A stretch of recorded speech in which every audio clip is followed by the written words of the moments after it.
There's also a story behind our next piece, which is another of our classics. It's an air from the Fifth Harpsichord Suite in E major by Handel, better known as the Harmonius Blacksmith. Some people will tell you that Handel met a blacksmith at Edgware who whistled this tune in time with his hammer on the anvil. Later they put a few bars of the melody on the blacksmith's tombstone, but it's all a bit of a fairy story.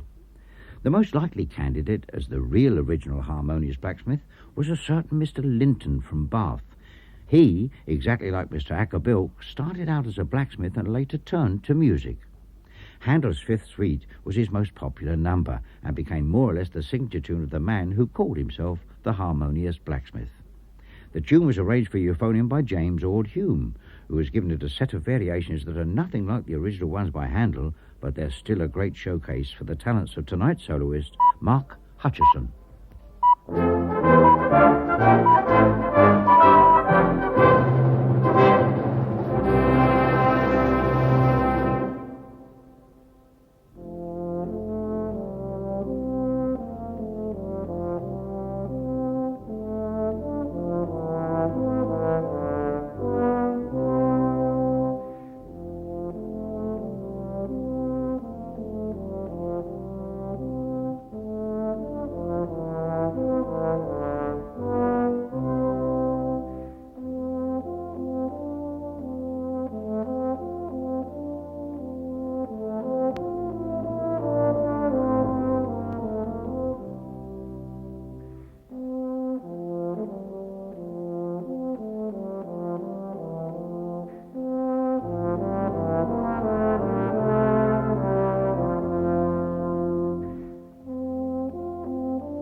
Our Harmonius Blacksmith was Mark Hutcherson, and double congratulations are in order. First on a very nice performance, and second on Mark's marriage on Easter Saturday to one of his colleagues in the cornet section, Alison Hill. Both Mark and Alison have spent a lot of time together in the National Youth Band of Wales. In fact, Mark got the award as the most outstanding student on the 1985 course. By the time you hear this, the happy couple should be back from their honeymoon, which they spent in Holland with the National Youth Band.